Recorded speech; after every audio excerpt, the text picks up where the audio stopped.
Today on Hands On Photography, we're going to take a look at noisy photos. What exactly is image noise? How is it created, and what can you do to fix it in your post-processing? And I got an image that was sent to me that, you know what? It's quite fascinating. You know, he says it's a noisy image, but is it a noisy image? Y'all stay tuned and find out. This is TWiT. Listeners of this program get an ad-free version if they're members of Club TWiT. $7 a month gives you ad-free versions of all of our shows, plus membership in the Club TWiT Discord, a great clubhouse for TWiT listeners. And finally, the TWiT Plus feed with shows like Stacy's Book Club, The Untitled Linux Show, The Giz Fizz, and more. Go to twit.tv/clubtwit. And thanks for your support.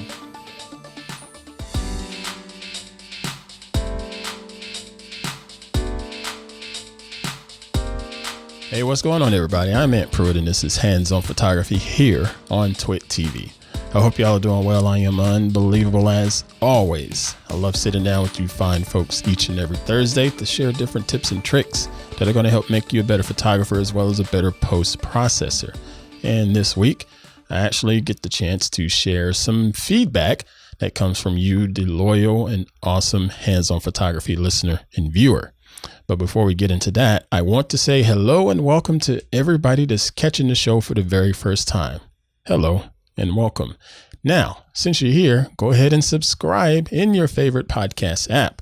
You know, if you go to our website, twit.tv/hop, that's twit.tv/HOP, you'll see that we're available on a lot of the podcast platforms, pretty much all of them, quite frankly. So you can go to Apple Podcasts and subscribe, or subscribe on Spotify, or you can go to our YouTube channel. Yes, go to our YouTube channel, subscribe there. Whatever you do, once you subscribe, go ahead and leave a like, a rating, a comment, a star rating, all of that algorithmic magical stuff that's going to help push this show up in the search results so more people can discover the show and help grow the Hands-On Photography community. I really appreciate you all doing all of that. So thank you for subscribing. Thank you for sharing. Okay, with that preamble out of the way, let's go ahead and get started on this week's episode. All right, so I got an email from a loyal listener, and I wanted to share it because first, they gave me consent to share said image, number one. And number two, I think it would be a nice teachable moment to not only help out the Hands-On Photography listener that sent it in, but everybody else that's been watching and listening to the show. So without further ado, let's go ahead and pull up their feedback. And boom, here we go. The email reads, "Hi, Ant and Hop crew. So a few years back, I was taking photos for my daughter's school's soccer team, and feel free to share the photo. In the photo, you'll see what looks like noise, but those dots are actually bugs. Welcome to Texas, y'all. And because the sun was hitting them, they showed up in the photos. Is this the kind of thing what denoise is in Photoshop or Lightroom? I was very surprised when I saw them in the photos. Anyhow, thanks." And that comes from David Benedict. I believe Mr. Benedict has written in before or even shared some images in the past. So yeah, shout out to you for being a loyal listener and contributor to the show. So thank you very much. Now, anyway, the image that he sent in is a pretty cool shot. I'm going to share it here momentarily, but let's talk about image noise before we get to that. So image noise is basically when you get your photograph and you look at it and it's really, really grainy, really grainy when you look at the final image. And typically you're going to see image noise when you're trying to shoot in a low light scenario. You're hardly ever going to see image noise in a well lit scene, bright daylight, what have you. You're just not going to see it because a lot of times the image noise comes from the cranked up ISO. Now, if you go all the way back to episode 2 or 3, one of those episodes where we talked about the exposure triangle. And if you look at ISO, the ISO is basically your camera's sensitivity to light. And when you have a low ISO number, it's because you're not necessarily needing your sensor to be really sensitive to light because you have plenty of light. But if it's dark outside, you tend to crank that ISO up, in particular somewhere around f1600 or higher. once you get to about, did I say F? ISO 1600 or higher. But in particular, once you get to about, say, ISO 3200, things start to get a little bit tricky because noise starts to come in, especially if you're using a shutter speed that is really, really slow. So you have to have a shutter speed that's much faster, because the longer that shutter is open, you're going to be able to bring in more light, and that's going to bring in more heat, and that heat's going to create more noise on that image sensor. It's a lot of stuff to consider. But sometimes you can't help it. Sometimes you have to shoot at a higher ISO. So, for example, I have some images that I'll share momentarily where I shot them at night. It's like street photography. And I had to crank it up to ISO 6400. And there's going to be some noise there regardless of how still that I was, because that's just the nature of that particular camera. Now, granted, ISO on cameras today is just much better. You see a lot of these camera manufacturers touting really, really high ISO numbers, like up into the 200,000s and things like that. First off, don't be shooting that high in ISO. There's no need for that. If you got to shoot something that high, just go grab some lights. Okay. Find some lights. I don't care what you do. Find some light. That's just not necessary.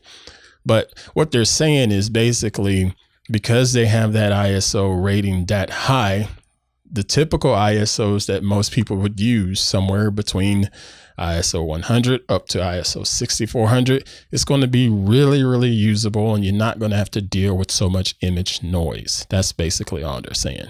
Okay. Now, let's get to Mr. Benedict's image here.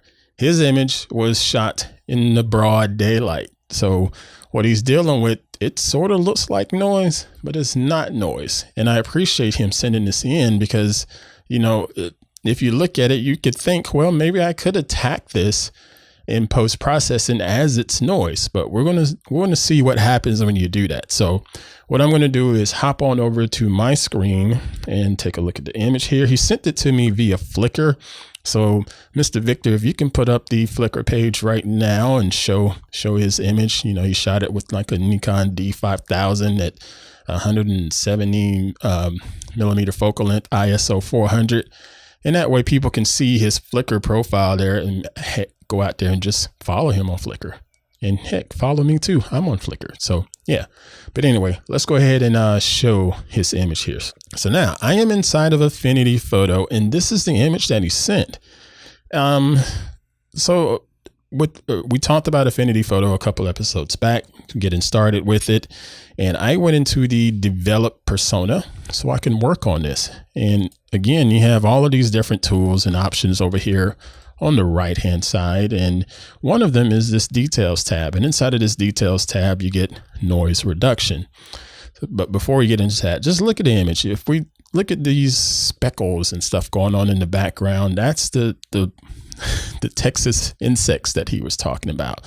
But when you look at it from this perspective, sort of backed away, it does look like image grain. It does look like noise. Really, really big noise, but it's definitely not noise. So I could see why he wanted to attack it as such. So let's see what happens when you start to work on it as if it's image noise. I'm going to zoom in on it just a little bit, click on this noise reduction tab, and just start to move this here luminance slider. And as I do that, what you should see is the image will start to smooth out and start to take that grain and noise of the image and just sort of flatten it out to where everything sort of blends together a lot better. So it doesn't look like jagged edges of noise all across the image. And when I did that, you will see that affects the whole image, not just the noise, but it affects the children right here on the screen. Their skin is starting to be affected. Okay. So let me give you a little bit of before and after. So I'm going to take it all the way back. All right. So look at her skin. You can see there's a couple splotches right here from the insects and their little shadows passing through the sunlight there. And as I move this luminance slider up to reduce the noise, it blends in a little bit. So it's not a lot of like splotchy looking spots on her skin. but the overall quality of the image softened up. You lose a lot of detail when you start to get into noise reduction. So there's a bit of a push and a pull when it comes to doing noise reduction, because you have to balance, okay, I need to smooth this area out, but I need to make sure I retain details in the shirt, retain details in the hair and things of that nature. So you have a lot of different sliders to help give you that push and pull balance, if you will, when it comes to doing your noise reduction. So you can play around with these different sliders and see what's going to work best for your image. So that's one thing to look at, but let's take a look at what noise really looks like in an image, because these are a couple images that I shot. Like this is one that I shot a couple years ago at Adobe Max of M. Night Shyamalan and my man, Mr. Jason Levine. And inside of that theater is dark and they have the spotlights right on the stage. And sometimes I miss.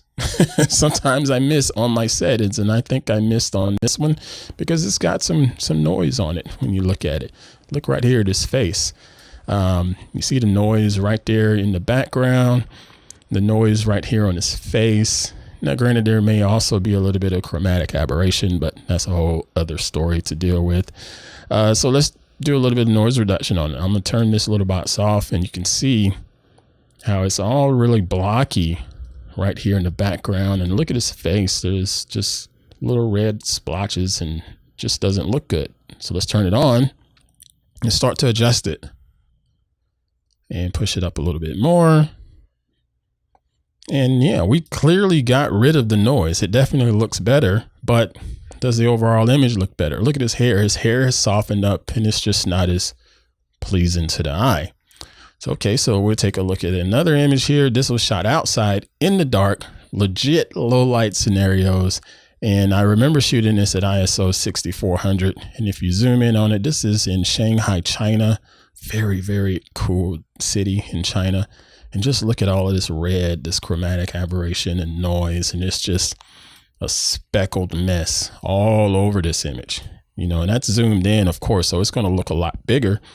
And if I zoom out, rotate it. If I zoom out a little bit, you can still see it. So again, turn on that noise reduction. Let's see what happens.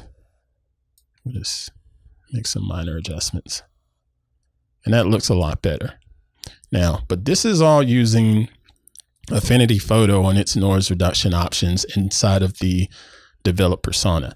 There's a couple other tools out there. Of course, you have Lightroom, you have Photoshop and Capture One, and everybody's going to do their noise reduction a little bit differently.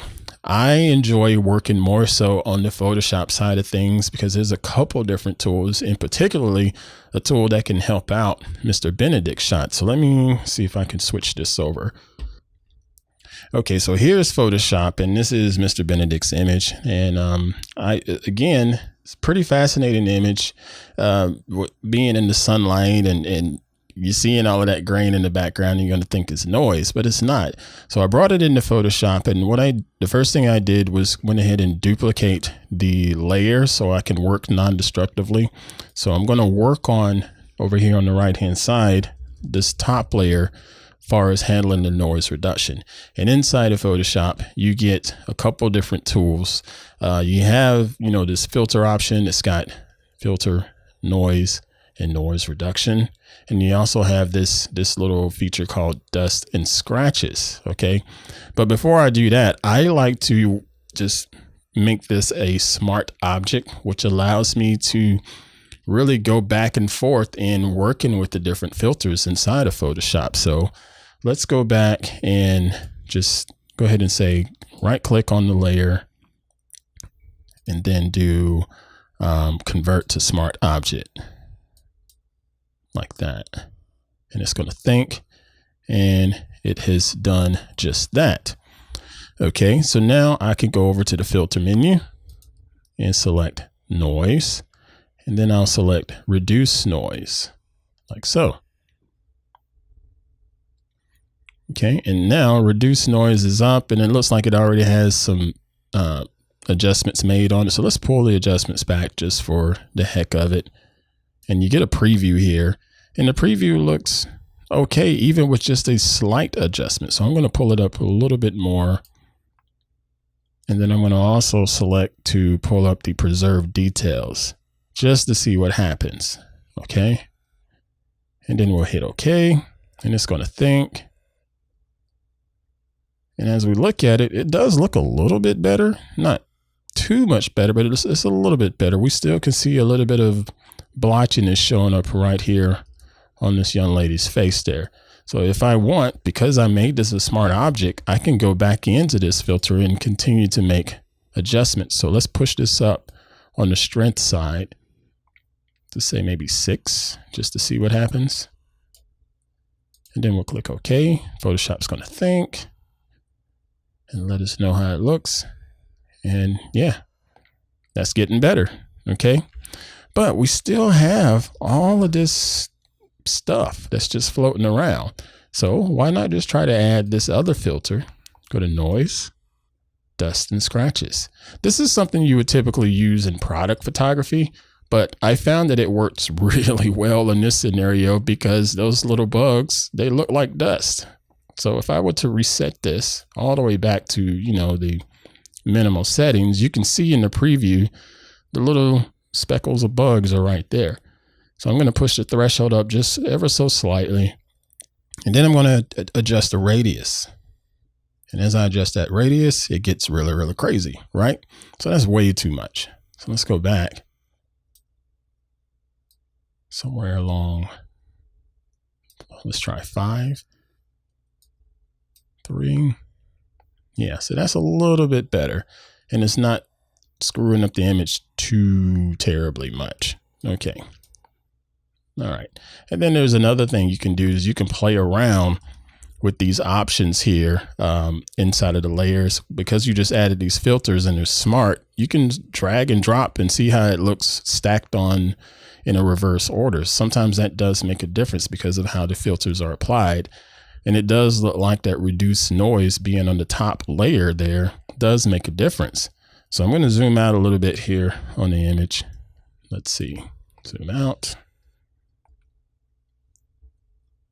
Come on, zoom out. Photoshop is just being slow today.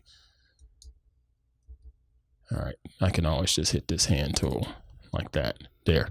All right, so now I'm going to turn off the top layer so we can get a bit of a before and after. So this is the before, and then this is the after. And it may be hard for you to see on the video, but what I noticed is if you look right here, you can tell there's some detail lost, but overall those bugs are pretty much gone away. And that's just from doing some really minimal adjustments. So that's back to before, and you can see there's detail coming back into the shirt, and you can see all of these little bugs showing up here.